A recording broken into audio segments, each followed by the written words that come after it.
ஆண்டவராக இயேசு கிறிஸ்துவின் நாமத்தினாலே இந்த சயின்ஸ் அண்ட் சயின்ஸ் நிகழ்ச்சிக்கு உங்களை வரவேற்கிறோம். இன்னைக்கும் கூட நம்ம கூட சகோதரர் ரூபன் வந்திருக்கிறாங்க. அநேக காரியங்களை நமக்கு தெளிவாய் புரிய வைத்து இந்த தொடர்ச்சியாய் இந்த அநேக எபிசோட்ஸில் அவர் நமக்கு வந்துட்டு நிறைய காரியங்களை தெரியப்படுத்திக்கிட்டு இருக்கிறார். வாங்க நம்ம இன்னைக்கு நிகழ்ச்சிக்குள்ளே போகலாம்.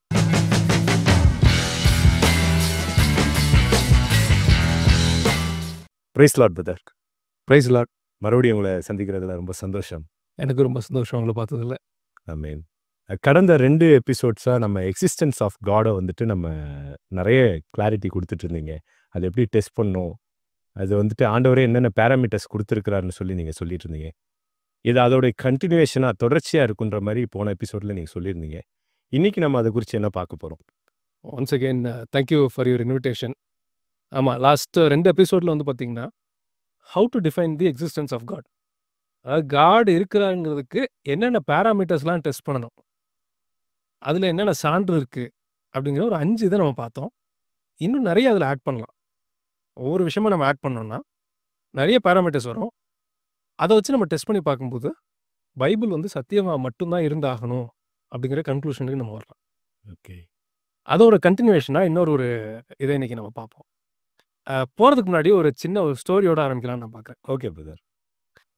ஒரு நாள் நீங்கள் உங்கள் வீட்டில் இருக்கீங்க, சரி. காலையில் எந்திரிச்சு வெளில வரீங்க. இங்கே இப்போ நம்ம அந்த ஸ்போர்ட்ஸ் கார்ஸ்லாம் பார்க்குறோம் இல்லையா, ஆமாம் லம்போகினி மாதிரி கார் மாதிரி ஏதோ ஒரு வித்தியாசமான பிராண்டு. ஆமாம். ஒரு கேள்வியே நீங்கள் படாத ஒரு பிராண்டு கார் மாதிரி அது நிற்கிது. ஓகே. அதில் எல்லா சொஃபிஸ்டிகேஷனும் இருக்குது. ம் ஒரு காரில் இருக்கிறத விட சாதாரண ஒரு காரில் இருக்கிறத விட மல்டிஃபோல்டு சொஃபிஸ்டிகேஷன் அதில் இருக்குது. ஆனால் இந்த உலகத்தில் கேள்விப்படாத ஒரு புது பிராண்ட் மாதிரி தெரியுது பார்க்குறதுக்கும். அந்த கார் எல்லாரும் வந்து வேடிக்கை பார்த்துட்டு இருக்காங்க, நீங்களும் அதை போய் பார்க்குறீங்க, ரொம்ப இம்ப்ரெசிவாக இருக்குது.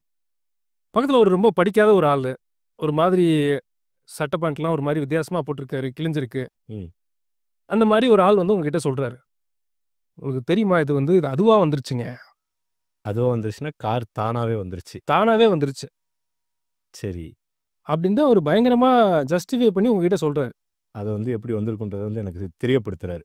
ஆமாம், அவர் சொல்கிறது ஒன்றே ஒன்று தான், இது யாரும் வந்து வைக்கல, அதுவாக வந்துருச்சு சரி அப்படின்னு சொல்கிறாரு. உங்கள் மனசு என்ன யோசிக்கும்? சுத்த முட்டாள்தனமாக இருக்கே, அதுக்கு ஏதாவது நட்டு கழண்டு இருக்குன்ற மாதிரி தான் தோணும். இது தவிர்த்து வேற என்னன்னா மேஜிக்கா அப்படின்னு இருக்கும். மேஜிக்கில் கூட பார்த்தீங்கன்னா மெஜிஷியன் ஒருத்தர் இருப்பார். ஆனால் இவர் சொல்கிறாரு மேஜிக் கூட இல்லைங்க, இதெல்லாம் கண்கட்டு வித்தையெல்லாம் இல்லை, இது அதுவாக வந்து உங்கள் வீட்டுக்கு முன்னாடி நின்றுச்சு. ஆனால் ஓப்பன் பண்ணி பார்த்தீங்கன்னா பயங்கர சொஃபிஸ்டிகேட்டடாக இருக்குது கார். உள்ள சீட் இருக்குது, கலர் ஒரு கலரில் இருக்குது, ஆக்சிலேட்டருக்கு இருக்குது, ஏர் கண்டிஷனிங் இருக்குது, ஒரு உலகத்தில் இருக்க பெஸ்ட் ஸ்போர்ட்ஸ் காரோட நல்லா இருக்குது. இவர் சொல்லும்போது உங்களுக்கு வந்து கட்டாயமாக உங்கள் மனசை ஏற்றுக்காது. ஆமாம், அதுக்கு நீங்கள் வந்து ஏதோ ஒரு மாதிரி ஆயிருக்காரு போல அப்படிங்கிற மாதிரி உங்களுக்கு யோசிக்க தோணும். ஆமாம்.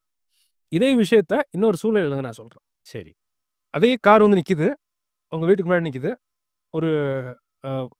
ஒரு எம்ஐடி ஆர் ஹார்வர்டு மாதிரி யூனிவர்சிட்டியில் இருக்கிற உலகத்தில் இருக்க top scientist, nuclear physicist or theoretical physicist or particle ஃபிசிசிஸ்ட்னு சொல்லுவாங்க, குவாண்டம் ஃபிசிசிஸ்ட்னு சொல்கிறாங்க இல்லையா, அது மாதிரி.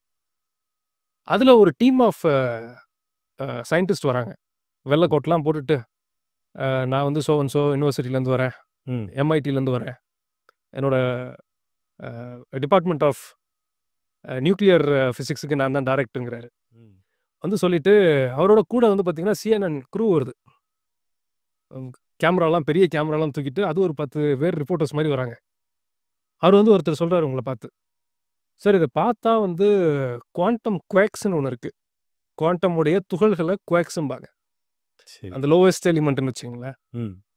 இந்த காரை பார்த்தா குவாண்டம் துகள்களால் உருவான மாதிரி இருக்கு, ஆனால் இது அதுவாக தான் உருவாயிருக்கணும். அதுக்கு அவருக்கு வந்த நீங்கள் கேள்விப்படாத டேர்ம்ஸ்லாம் புதுசாக சொல்கிறார். சரி. இப்போ உங்கள் மனநிலை எப்படி இருக்கும்? இல்லை, நீங்கள் சொன்னதெல்லாம் வச்சுட்டு நீங்கள் சொல்கிறதே எனக்கு நம்பணும்னு தோணுது. இப்படி சூழ்நிலை இருந்துச்சுன்னா ஒரு வேளை அது இருக்கோ இல்லையோ, வந்ததோ இல்லையோ, அந்த அட்மாஸ்பியர்லேயே எனக்கு வந்துட்டு ஒரு வேளை இருக்குமோ அப்படின்ற ஒரு உள்ளுக்குள்ளே எண்ணம் வர்றதுக்கு வாய்ப்பு இருக்குது. நம்புறீங்க இல்லை? ரெண்டாவது, உண்மையிலேயே இருக்குமோ? உலகத்தில் இருக்கிற ஒரு டாப் யூனிவர்சிட்டி ஹார்வர்டு மாதிரி இருக்கிற இடத்துலேருந்து வந்து ஒருத்தர் குவாண்டம் நமக்கு தெரியாத புது புது டேர்ம்ஸ்லாம் சொல்கிறாரு, உண்மையாக தான் எதுவும் இருக்குமோ அப்படின்னு ஒரு மனசுல ஒரு சலனமாவது உங்களுக்கு வந்துரும். ம். ஆமா. கண்டிப்பா வரும். கண்டிப்பா வரும். அது வராம இருக்கிறதுக்கு வாய்ப்பே இல்ல. இதே இஷ்யூ தான் எவல்யூஷன்லயும். ஓகே. ஒருவேளை நான் இதுக்கு முன்னாடி ஒரு டைம் சொல்லியிருந்தேன். ஒரு சாதாரண ஆளு இந்த சயின்டிஃபிக் கம்யூனிட்டிய தவிர வேற உலகத்துல யாரு சொல்லியிருந்தாலுமே, இந்த தியரிங்கிறது விற்பனை ஆயிருக்கவே ஆயிருக்காது. ஆமா. முந்தின எபிசோட்ஸ்ல நீங்க அத பத்தி விவரமா சொல்லியிருந்தீங்க. ஆமா. ஆனா இவங்க சொல்றாங்கங்கிற ஒரே ஒரு ரீசன்னால தான் இந்த மொத்த சினாரியோவும் இருக்கு. வேற ஒண்ணுமே இல்ல. ஓகே.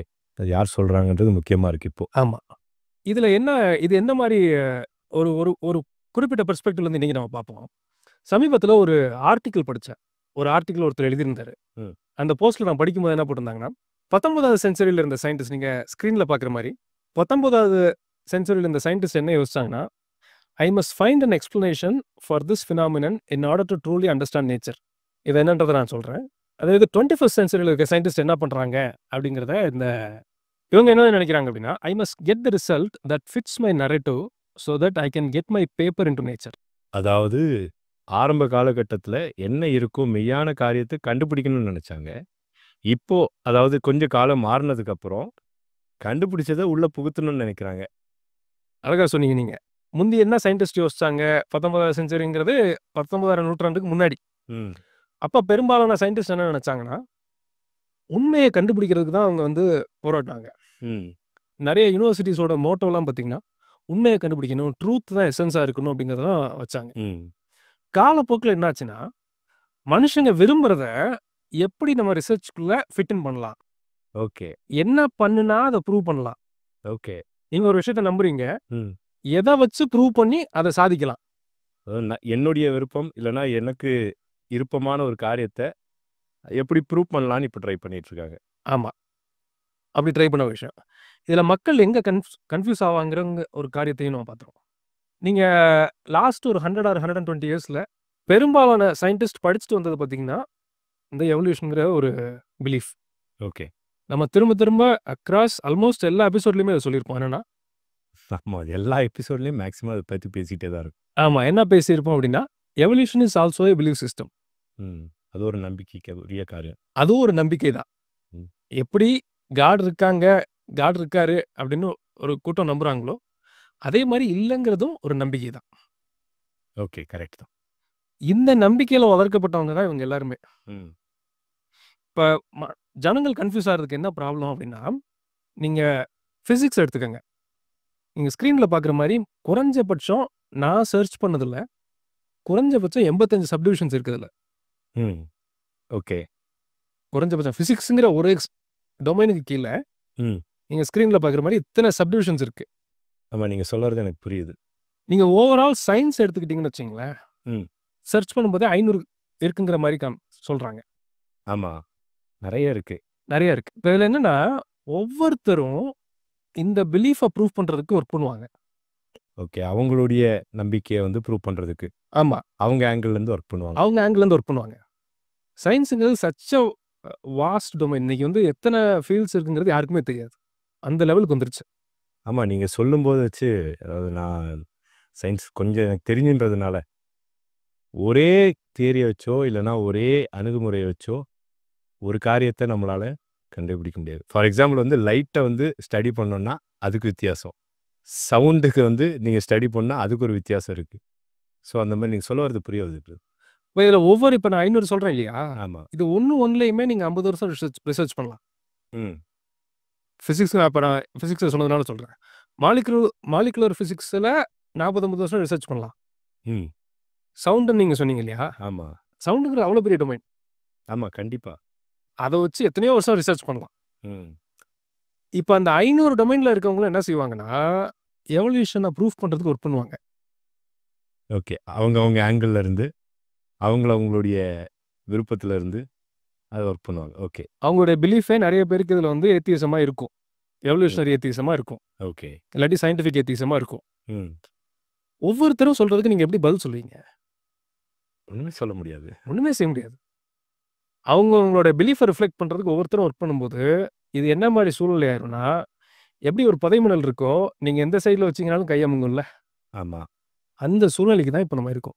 ஒரு கட்டாயத்துக்கு வந்துரும் இப்போ. அந்த மாதிரி ஒரு சூழ்நிலைக்கு தான் இன்னைக்கு வந்து பொதுஜனமும் ஈவன் படித்தவங்களும் தள்ளப்பட்டிருக்காங்கங்கிறது நான் புரிஞ்சுக்கிட்டது. Okay brother. நம்ம யூஸ்வலாக சொல்கிற மாதிரி நீங்கள் எந்த எவல்யூஷனை ப்ரூஃப் பண்ணுற எக்ஸ்பெரிமெண்ட் வேணால் எடுத்துக்கங்க. இதுக்கு அடுத்த எபிசோட்லேயும் ஒரு எக்ஸ்பெரிமெண்ட் பற்றி தான் நம்ம பேச போகிறோம். ஓகே. இதுக்கு முன்னாடி வந்து யூரே மில்லர் எக்ஸ்பெரிமெண்ட்லேருந்து நம்ம பேசியிருக்கோம். ஆமாம். எல்லா எக்ஸ்பெரிமெண்ட்டுமே எவல்யூஷனை ப்ரூவ் பண்ணுறதுக்காக பண்ணப்பட்டது தான். ம். ஏதோ பெரிய எக்ஸ்பெரிமெண்ட்லேயே இவங்க எவல்யூஷனை கண்டுபிடிச்சு அப்படி கண்டுபிடிக்கப்பட்ட ஒரு விஷயம் எவல்யூஷன் கிடையாது. எல்லாமே எல்லா எக்ஸ்பெரிமெண்ட்ஸும் எவல்யூஷனை ப்ரூவ் பண்ணுறதுக்கு தான் இவங்க பண்ணிட்டு இருக்காங்க. அதாவது அவங்க வந்து ட்ரூத்தை கண்டுபிடிக்கல, தியரியை வந்து உண்மைன்னு சொல்றதுக்கு ட்ரை பண்ணிட்டு இருக்காங்க. எக்ஸாக்டாக சொன்னீங்க. ம். ட்ரூத் அவங்க தேடி யாரும் இல்லை. காடு இருக்கிறாரு இல்லைங்கிறத எனக்கு பிரச்சனை இல்லை. ம். நான் சொல்கிறது கரெக்டுங்கிறது ப்ரூவ் பண்ணேன். நான் சொல்ற தியரி கரெக்டாக இருக்கணும். ஓகே. அந்த இதில் தான் பண்ணுறாங்க. நம்ம சயின்டிஃபிக்கில் பேசிகிட்டு இருக்கும்போது ஒரு ஸ்பிரிச்சுவல் பாயிண்ட்டையும் பார்ப்போமே. ம். ஒரு காலத்தில் நம்ம பிலீவர்ஸ் எடுத்துக்கோமே. ம். பிலீவர்ஸ் எப்படி பைபிள் படித்தோன்னா, பைபிள் என்ன சொல்லுது அதை நான் கண்டுபிடிச்சி அதுபடி லைஃப்பை வாழணும் அப்படிங்கிறதுக்காண்டி பைபிள் படித்தோம். ம். இப்போ நிறைய பேர் இப்போ என்ன பண்ணுறோன்னா, நான் செய்கிறத ஜஸ்டிஃபை பண்ணுறதுக்கு எந்த வசனத்தை வச்சு ஜஸ்டிஃபை பண்ணலாம் அப்படிங்கிற கண்ணோட்டத்தில் படிக்கிறவங்களும் இன்றைக்கி நம்ம இருக்கிறோம். கரெக்டாக இப்போ இருக்கிற சூழ்நிலை அப்படி தான் இருக்குது. இதே ப்ராப்ளம் தான். அவங்க வேலையெல்லாம் பண்ணிட்டு இருக்காங்க. பிலீவர்ஸ்லேயுமே நிறைய பேர் என்ன பண்ணுறோன்னா, இந்த தவறான விஷயத்தையும் நம்ம பண்ணுறோம். ஏன்னா நம்ம 2 தீமோத்தேயு 4:2 வாசிக்கிறபடி, அவர்கள் ஆரோக்கியமான உபதேசத்தை பொறுக்க மனதில்லாமல் செவி தின உள்ளவர்களாகி தங்கள் சுய இச்சைகளுக்கேற்ற போதகர்களை தங்களுக்கு திரளாய் சேர்த்து கொண்டு சத்தியத்துக்கு செவியை விலக்கி கட்டுக்கதைகளுக்கு சாய்ந்து போகும் காலம் வரும். இது ஆக்சுவலி நம்ம வந்து ஸ்பிரிச்சுவலாக மட்டும் எடுத்துக்கூடாது. கண்டிப்பாக இப்படி வந்த கட்டுக்கதை தான் இந்த ஸ்டோரியும். ஓகே. இது வரும் அப்படின்ட்டு ஆல்ரெடி சொல்லியிருக்கு. இதுவும் நான் திரும்ப சொல்கிறேன், ஒரு உபதேசம் தான். கண்டிப்பாக. நான் சமீபத்தில் ஒரு ஒரு ஒரு டாக்குமெண்ட்ரி பார்த்துட்டு இருந்தேன். அப்போ ஒரு ஒரு ரினவுண்ட் அப்பாலஜிஸ்ட் மினிஸ்ட்ரி பண்ணுற ஒருத்தர் பேசினதை நான் கேட்டுட்டு இருந்தேன். அவர்கிட்ட வந்து கேட்குறாங்க, மதங்கள் எல்லாம் வந்து இருட்டை பார்த்து பயப்படுற மனுஷங்களுக்காக தான் கண்டுபிடிச்சாங்க அப்படின்ட்டு ஒரு கூற்று இருக்கே, அதை பற்றி நீங்கள் என்ன நினைக்கிறீங்க அப்படின்னு கேட்கும்போது அவர் சொன்னார், ஏத்திசம் பின்பற்றுறவங்க யார் அப்படின்னு என்ன கேட்டால், வெளிச்சத்தை பார்த்து பயப்படுறவங்க ஒளியிற இடம் தான் இந்த சயின்டிஃபிக் ஏத்திசம் அப்படின்னு சொன்னார். அவ்வளோ அழகாக சொல்லியிருக்கிறார் அவர். அழகாக சொல்லியிருக்காரு. ஆமாம். அதோட சொல்லிட்டு அவர் ஒன்று சொல்கிறாரு, the best comfort scientific atheism gives you is that you don't need to face God in your life. உங்களுக்கு மிகச்சிறந்த ஒரு அடைக்கலத்தை சயின்டிஃபிக் ஏத்திசம் கொடுக்கறதுக்கு ஒரு காரணம், கடவுளை வந்து நீங்கள் சந்திக்கணுங்கிற ஒரு ஒரு பிரச்சனையே அங்கே இல்லாமல் இருக்குது. ஓகே. ஒரு சின்ன எக்ஸாம்பிள் சொல்லணும்னா, ஒரு சின்ன குழந்தை ஒரு 10 வயசு 15 வயசு பிள்ளைகிட்ட ஒரு பெரிய ஒரு 50,000 ருபீஸை கையில் கொடுத்து என்ன வேணாலும் நீ செலவு பண்ணலாம் அப்படின்னு சொன்னால் அது எவ்வளோ மகிழ்ச்சி ஆகும், பயங்கர ஹாப்பி ஆயிரும். ஒரு 15 இயர்ஸ் ஒரு பையனுக்கு 50,000ங்கிறது பெரிய விஷயம். ஆமாம், கண்டிப்பாக. அதே பையன்கிட்ட நீங்கள் 50,000 கொடுத்துட்டு ஒரு 500 ரூல்ஸ் இருக்கிற ஒரு புக்கை கொடுக்குறீங்க. இந்த ரூல்ஸ் எல்லாத்தையும் நீ படிச்சு பாரு, இதுபடி தான் நீ செலவு பண்ணும் அப்படின்னா அந்த பையன் வந்து அதை ரொம்ப லைக் பண்ண மாட்டான். கண்டிப்பாக இல்லையா? இது இயற்கை. இதே ப்ராப்ளம் தான் இங்கேயும். நம்ம விருப்பத்துக்கு ஏற்ற மாதிரி நீங்கள் வாழலாம் அப்படின்ட்டு சொல்லி கொடுக்கறதுக்கு ஒரு நல்ல ஒரு துணை வந்து பார்த்தீங்கன்னா இந்த சயின்டிஃபிக் ஏத்திசம் அண்ட் இதை ப்ரீச் பண்ணுற ஜனங்கள். அவங்க ஓடி ஒளிஞ்சுக்கிறதுக்கு அது ஒரு மறையாக யூஸ் பண்ணிக்கிறாங்க. ஆமாம், அவங்க கான்சியன்ஸ் வந்து உங்களுக்கு பாதிக்காது. கண்டிப்பாக கம்ஃபர்டபுளாக இருக்கலாம் நீ. ஸோ இது வந்து ஒரு இம்பார்ட்டண்ட்டான பாயிண்ட்டாக நான் பார்க்குறேன்.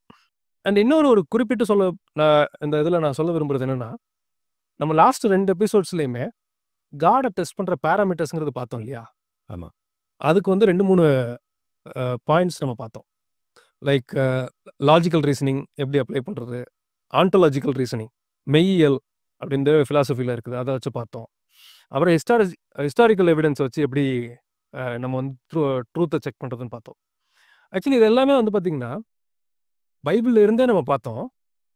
இன்னும் இன்னைக்கும் பார்த்திங்கன்னா லாயர்ஸ் ஆர் ஜட்ஜஸ் வந்து படிச்சுட்டு வருது, ஜுடிஷியல் ஃபிலாசபின்னு இருக்குது. ஓகே. அதில் இந்த சப்ஜெக்ட்ஸ் தான் படிப்பாங்க. இப்போ நம்ம வந்து ரேண்டமாக எடுத்து ஒரு விஷயத்த நம்ம பேசல. நம்ம சொன்ன எத்தனை டாபிக்ஸுமே ட்ரூத்தை செக் பண்ணுறது எப்படி, ட்ரூத்தை ஒருத்தர் சொல்கிறது உண்மைத்தன்மை அதில் இருக்கா, அவர் கன்சிஸ்டண்டா இருக்காரா? அவர் சொல்றதுல கன்சிஸ்டன்சி இருக்கா? இந்த டெக்னிக்ஸ் எல்லாமே வந்து இன்னைக்கும் இத வச்சு தான் ஜுடிஷியரிங்கிற ஒரு ஒரு டிபார்ட்மெண்ட்டே ஃபங்ஷன் ஆகுது. ஓகே. உண்மை தன்மையை கண்டுபிடிக்கிறதுக்காக அவங்க இந்த ரூல்ஸ்ல தான் போயிட்டு இருக்கிறாங்க. இத தான் அவங்களோட இப்ப நம்ம எப்படி ஒரு டாக்டர் வந்து எம்பிபிஎஸ் படிச்சா டாக்டர் ஆகுறாரோ, அதே மாரி ஜுடிஷியரியில வந்து ஒருத்தர் இருக்கணும் அப்படின்னா, இந்த டிபார்ட்மெண்ட்ஸ்லாம், இந்த டொமைன்ஸ்லாம் படிச்சுட்டு தான் வருவாங்க. ஓகே. இதெல்லாம் வச்சு நீங்க செக் பண்ணி பார்க்கும்போது, உங்களுக்கு ஒரு விஷயம் நல்லா புரியும். பைபிள் சத்தியமாக மட்டும் தான் இருந்து ஆகணும். வேற வழியே கிடையாது. ம். அப்படிங்கிற ஒரு கன்க்ளூஷனுக்கு சின்சியரா, ஓப்பன் ஹார்ட்டடா ஒருத்தர் படிச்சாருன்னா, கட்டாயமா வந்துருவாரு. கண்டிப்பா. அதுல மாற்று கருத்தே இல்ல. ம். அது மட்டும் இல்லாம, இந்த பைபிள்ங்கிற ஒரு புக் தான் எப்படி டெஸ்ட் பண்ணணுங்கிறதையும் சொல்லிக் குடுக்கும். அந்த டெஸ்ட்லயும் பாஸ் ஆகும். அத்தன டெஸ்ட்லயும். ம். எத்தன பாராமீட்டர்ஸ் வேணாலும் இதுல உங்களால முடிஞ்ச அளவுக்கு ஒருத்தர் ஆட் பண்ணா கூட, அத்தன இதுலயும் இந்த பைபிள்ங்கிற புக் பாஸ் ஆகும். டெஸ்ட்டையும் சொல்லும், எப்படி டெஸ்ட் பண்றதுங்கிறதையும் சொல்லிக் குடுக்கும். பாராமீட்டர் செட் பண்றதையும் சொல்லிக் குடுக்கும். அதுல பாஸும் அது ஆகும். ட்ரூத்தை ரிவீல் பண்ணிரும். ட்ரூத்தே ரிவீல் பண்ணிரும். இதுக்கு ஈக்குவலான ஒரு வேர்ல்ட் வியூ. யூசுவலா பிலீஃப் வந்து வேர்ல்ட் வியூன்னு சொல்லுவாங்க. லாஸ்ட் டைம் சொன்ன மாரி. இந்த மாரி ஒரு வேர்ல்ட் வியூ வேற எந்த வேர்ல்ட் வியூவும் இல்ல. வேற எந்த நம்பிக்கையிலயும் இந்த மாதிரி இல்ல. இந்த மாரி இல்ல. ஓகே. எஜுகேட்டட் சுப்பீரியாரிட்டின்னு ஒண்ணு இருக்கு. அதாவது சமீபத்தில ஒரு சின்ன ஒரு கோட் படிச்சேன். ஒரு பையன் வந்து சின்ன பையன் இருக்கான். சரி. அவனே சின்ன பையன் தான். ஒரு 10 இயர்ஸ்க்குள்ள தான் இருக்கும். ஒரு ஸ்டோரி. ம். வந்து குழந்தைகள் வளர்ப்பது எப்படி? அப்படிங்கிற புக்க படிச்சிட்டு இருக்கான். என்ன பையன்? சின்ன பையன். சரி. படிச்சிட்டு இருக்கும்போது பேரண்ட்ஸ் வந்து கேட்குறாங்க. "ஏன் சின்ன பசங்க படிக்கிற புக் இல்லடா. பெற்றோர்கள் குழந்தைங்கள வளர்க்கறது எப்படி?" அப்படின்னு ஒருத்தர் எழுதியிருக்காரு. "எதுக்கு நீ படிச்சிட்டு இருக்கிற?" ம். அப்படின்ற மாரி சொல்றாங்க. சொன்ன உடனே அந்த பையன் சொல்றான், "அ நீங்க என்னைய சரியா வளர்க்குறீங்களான்னு நான் டெஸ்ட் பண்ணிட்டு இருக்கேன்." தன்னுடைய பேரண்ட்ஸே டெஸ்ட் பண்றாங்கன்னு சொல்றாங்க. ஆக்சுவலி இது ஒரு மாரி ஒருவேளை ஒரு சிரிக்கிறதுக்கு ஒரு விஷயமா இருந்தா கூட, இன்னைக்கு ரியாலிட்டிங்கிறது அப்படிதான் இருக்கு. ம். நெறைய பேசுறாங்க. ட்ரூத்ன்னு எடுத்து நம்ம அ தேடினோம்னா, இந்த படித்த மேதைகள், இல்லாட்டி பெரிய பெரிய இந்த எவல்யூஷன படிச்சுட்டு இருக்க டாப் சயின்டிஸ்ட், டாப் யுனிவர்சிட்டீஸ்ல இருக்கவங்கலாம் பேசுறத கேட்கும்போது, நெறைய சொல்றாங்க. ரிலேட்டிவ் ட்ரூத்ங்கிறாங்க. அப்புறம் வந்து கன்சென்சஸ் ட்ரூத்ங்கிறாங்க. பிராக்மேட்டிக் ட்ரூத்ங்கிறாங்க. லாஜிக்கல் ட்ரூத்ங்கிறாங்க. இதெல்லாம் நெறைய பேசி, என்ன சொல்ல வராங்கங்கிறதையே ஒரு ஃபண்டமெண்டலே இல்லாத மாரி ஒரு சூழ்நிலைக்கு தான். இவ்வளவும் ட்ரூத்ன்றாங்க. ஆனா உண்மையான ட்ரூத்த மட்டும் சொல்ல மாட்டேங்கிறாங்க. அத மட்டும் விட்டுட்டு, மீதி எல்லா வேலையும் பண்றாங்க. ஓகே. ஏன்னா ஆண்டவர் சொன்னாரு, "நானே வழி, சத்தியம், ஜீவன். நானே சத்தியம்" அப்படின்னு சொன்னாரு. "ஐ அம் த வே, த ட்ரூத்" அப்படின்னாரு. ஆமா. இத விட்டுட்டு, மீதி எல்லாத்தையும் இன்னைக்கு ஜனங்கள் பேசுறாங்க. நம்ம பைபிள்ல வாசிக்கிற மாரி 2 தீமோத்தேயு 1:12ல, "நான் விசுவாசிக்கிறவர் இன்னார் என்று அறிவேன்" ம். அப்படின்னு ஒரு வசனத்த வாசிக்கிறோம். ம். ஒரு நல்ல பிலீவரா இருந்தா, இப்ப உங்ககிட்ட கேட்டா நீங்க என்ன சொல்லுவீங்க? ஜீசஸ நான் நம்ப மட்டும் இல்ல. எனக்கு தெரியும் இருக்கிறாருன்னு. 100க்கு 200% என்னால கான்ஃபிடென்ட்டா சொல்ல முடியும். ஜீசஸ் அப்படின்றவர் ஒருத்தர் இருக்காரு. ம். அவர் நம்ம செய்றதெல்லாம் பார்த்துட்டு இருக்காருங்கிற ஒரு உணர்வும், அந்த ரியாலிட்டியும் எனக்கு 200% தெரியும். ஆமா. இதுதான் கான்கிரீட் ரியாலிட்டி நம்ம சொல்றது. யாராவது ஒருத்தர் காட் இல்லங்கிறது இந்த கான்கிரீட்னஸ் சொல்ல முடியுமா? சொல்லவே முடியாது. சொல்லவே முடியாது. சரி இவங்க சொல்லவே வேணாம். காட் இல்லங்கிறதுக்கு பாராமீட்டர்ஸாவது சொல்லுங்கன்னு கேட்டா, அதுவே இன்னைக்கு வரைக்கும் கிடையாது. ம். ஒருத்தர் ஒண்ணு ஒண்ணா சொல்லுவாங்க. இப்ப நம்ம இதுக்கு முன்னாடி இருக்க எக்ஸ்பெரிமெண்ட்ஸ பார்த்தா, நெக்ஸ்ட் எபிசோட குறிப்பா பாருங்க. எல்லாரும் பாருங்க. ஒரு குறிப்பிட்ட எக்ஸ்பெரிமெண்ட் வச்சு தான் நம்ம பேச போறோம். காட் இல்லங்கிறதுக்கு பெரிய பெரிய மேதைகளும் ரொம்ப மொக்கையான ரீசனிங்க வச்சு தான் அவங்க பண்ணியிருக்காங்கங்கிறது நிதர்சனம். இந்த ரியாலிட்டி இவ்வளோ கான்ஃபிடென்ட்டா காட் இருக்காருங்கிறது, ஜீசஸ் இருக்காருங்கிறது என்னால சொல்ல முடியும். ஆனா இவங்க யாராலயுமே இல்லங்கிறத ஷூரா சொல்ல முடியாது. ஏதோ ஒரு க்ளூமியா, ஒரு வேகா தான் இவங்களால சொல்ல முடியுமே ஒழிய, ஒண்ணும் கான்கிரீட்டா சொல்ல முடியாது. எவிடன்ஸ் இல்லாம அவங்களால சொல்ல முடியும். ஸோ எவிடன்ஸ்ன்னு நெறைய விஷயத்த இவங்களே ஒரு ஒரு இதுதான் எவிடன்ஸா இருக்கணும் அப்படின்ட்டு இவங்களுக்கு ஒரு பிலீஃப் வந்துரும். அஸ்யூம் பண்ணிப்பாங்க. அஸ்யூம் பண்ணிக்குவாங்க. அந்த அசம்ப்ஷன்ஸ்ல இவங்க நெறைய பேட் பண்ணுவாங்க. அதுதான் வச்சு சொல்ல முடியுமே ஒழிய, இவங்களுக்கு இதுக்கு மேல கான்கிரீட்டா சொல்ல முடியாது. ம். ஸோ கன்க்ளூஷனா நான் ஒரு ஸ்டோரி சொல்லி முடிக்கலாம்னு நெனைக்கிறேன். ரொம்ப நாளைக்கு முன்னாடி ஒரு படிச்ச கதை ஒண்ணு ஞாபகம் வருது. ம். ஒரு மிகப்பெரிய ஒரு கல்விமான் வந்து ஒரு போட்ல டிராவல் பண்ணுவாரு. போட்ல டிராவல் பண்ணிட்டே இருக்கும்போது, அந்த சூழ்நிலையெல்லாம் பார்த்துட்டே, வேடிக்கை பார்த்துட்டே போவாரு. அந்த போட்டை ஓட்டுறவர் வந்து பார்த்தீங்கன்னா ஒரு ஒரு பாமரனான ஆள். ம். அவரை பார்க்கறதுக்கே அவருக்கு தெரியுது. அவர் வந்து படிச்சிருக்க மாட்டாரு. அவருக்கு வந்து ஒண்ணும் பெருசா தெரியாதுங்கிறது இவரு பார்த்தோனே தெரியும். இவருக்குள்ள தன்னை அறியாமலே ஒரு சுப்ரீமசி ஒரு ஃபீலிங் வருது. ம். ஏதாவது இந்த போட்மேன கேட்போம். ஏதாவது தெரியுதா அவருக்கு அப்படின்னு டெஸ்ட் பண்ணுவோம். ம். நான் வந்து இவ்வளோ படிச்சிருக்கேன். லிட்ரேச்சர் எனக்கு இவ்வளோ தெரியும். ஹிஸ்ட்ரி இவ்வளோ தெரியும். அப்படி இப்படிலாம் நெறைய பேசுறாரு. பேசிட்டு உங்களுக்கு வந்து ஷேக்ஸ்பியர்ன்னு ஒருத்தர் இருந்தாரு. கேள்விப்பட்டிருக்கீங்களா? ம். இல்ல ஐயா, நான் கேள்விப்பட்டதே இல்ல. அவர் வந்து ஒரு மிகப்பெரிய ஒரு டிராமா ரைட்டர் அவரு. ஷேக்ஸ்பியரை நீங்க படிக்கலன்னா, அட்லீஸ்ட் ஒரு 25% ஆஃப் யுவர் லைஃப நீங்க இழந்துட்டீங்க. ம். ஏன்னா, அது ஒரு பெரிய மாஸ்டர் பீஸ்லாம் அவர் எழுதியிருக்காரு. சரி.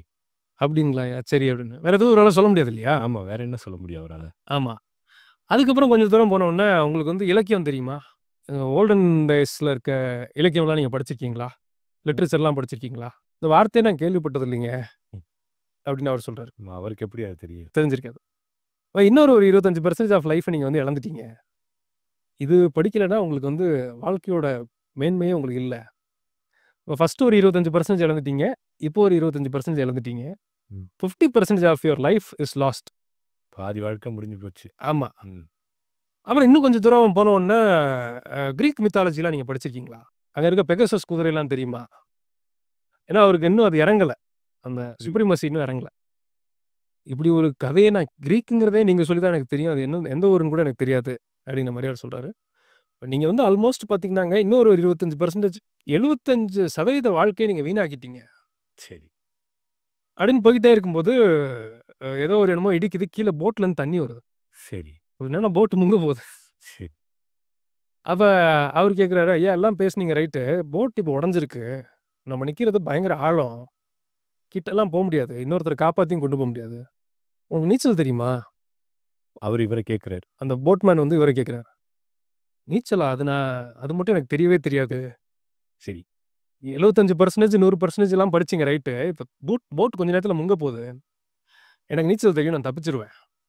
நான் 75% படிக்காட்டினா கூட, எனக்கு அந்த நீச்சல் தெரியும். என்னுடைய உயிர காப்பாத்திக்கிறதுக்கு எனக்கு இப்ப ஸ்கில் இருக்கு. ம். உங்களுக்கு இப்ப இருக்கா?" அப்படின்னு கேட்டாராம். இதே சூழ்நிலை தான் இன்னைக்கு நம்மளுக்கும். நெறையா படிச்சு, நெறையா வந்து கன்டென்ட் வாசிச்சு, நம்மளுக்கு இன்னைக்கு வந்து இருக்கிற இன்னைக்கு அட்வான்ஸ்மென்ட்ல நெறைய கற்றா, நம்மளுக்கு வந்து நம்ம வந்து ஒரு புத்திசாலிகளா போற்றப்படுவோம். ம். அப்படின்லாம் படிச்சுட்டு, நம்மள ஒருத்தர் பார்த்துட்டு இருக்காரு. நம்ம செய்யற செயல்கள் எல்லாம் ஒருத்தர் நோட் பண்ணிட்டு இருக்காரு. அப்படின்னு அந்த நிதர்சனம் இல்லாம போகுதுங்கிறது தான், எனக்கு இந்த கதைய பார்க்கும்போது தோணுச்சு. ரொம்ப அருமையா சொன்னீங்க பிரதர். அதாவது இந்த இந்த விஷயத்த பார்க்கும்போது, இன்னைக்கு ட்ரூத் பின்னாடி, அதாவது சத்தியத்துக்கு பின்னாடி போறேன். இத ப்ரூவ் பண்றேன், அத ப்ரூவ் பண்ணேன்னு சொல்லி. இது வந்து மத்தவங்கள மாத்திரம் இல்ல. அதாவது கிறிஸ்தவங்களா இருக்கிற, மெய் தேவனை அறிந்திருக்கிற ஜனங்க கூட இன்னைக்கு வசனங்கள வந்து புரட்டுறேன். இது அப்படி இருக்கு. இது இப்படி இருக்கு. இதுதான் வந்து கர்த்தத்துவமா அப்படின்னு சொல்றவங்களுக்கெல்லாம், இது ஒரு நல்ல பாடம். அதாவது கையில மெய் தேவனை வைத்துக்கொண்டு, அதாவது கையிலேயே வச்சுக்கிட்டு, அவங்க வந்து தவறான உபதேசங்களுக்கு பின்னாடி, இல்லன்னா மாயமான ஒரு நம்பிக்கை பின்னாடி அவங்க போயிட்டு, ட்ரூத் அவங்க இழந்துட்டு இருக்காங்க. சத்தியத்த அவங்க இழந்துட்டு இருக்காங்கன்றத நீங்க அழகா சொல்லும்போது எனக்கு புரிய வருது. ஆமா. நம்ம இப்படி இழந்துட்டு இருக்கோம். வெளியில இருக்கிறவங்க வேற மாரி, இந்த மாரி சயன்டிஃபிக் இது அப்படி இப்படிங்கிற நெறைய டெர்ம் மாயையிலேயே தான் வாழ்ந்துகிட்டு இருக்காங்க. மாயையில தான் வாழ்ந்துட்டு இருக்கிறாங்க. ரியாலிட்டி நம்மள வந்து என்கவுண்டர் பண்ணும்போது, அது வந்து ரொம்ப வேதனையா இல்லாத அளவுக்கு நம்ம வாழ்ந்துட்டோம்னா நல்லது. நாங்க இப்போ டிஸ்கஸ் பண்ண எல்லா விஷயத்தையும் நீங்க பார்த்திருப்பீங்க. உங்களுக்கும் இதுல நெறைய கேள்விகளும், இல்லன்னா உங்களுக்கு ஒரு சில இப்போ நாங்க பேசின காரியங்கள குறிச்சு உங்களுக்கு ஏதாவது டவுட் வந்திருக்கலாம். அத நீங்க வந்துட்டு கமெண்ட்ஸ்லயோ, இல்லன்னா பிரதருடைய இமெயில் அட்ரஸ்க்கு நீங்க சென்ட் பண்ணுங்க. தொடர்ச்சியா இதனுடைய continuation, the existence of God, இந்த பாராமீட்டர்ஸ எப்படி செக் பண்ணலாம் அப்படின்ற காரியங்கள், பிரதர் சொன்ன மாரி அடுத்த எபிசோட்லும் இது கன்டின்யூ ஆகும். தொடர்ச்சியா பாருங்க. அதே மாரி பிரதருடைய வாய்ஸ் ஆஃப் பைபிள் என்கிற அந்த சேனலையும் நீங்க சப்போர்ட் பண்ணுங்க. அதுல இன்னும் அதிகமான காரியங்கள அவங்க சொல்லிக் குடுத்துட்டு இருக்காங்க. ஸோ கர்த்தருக்கு சித்தமானா அடுத்த எபிசோட்ல நம்ம மீட் பண்ணலாம்.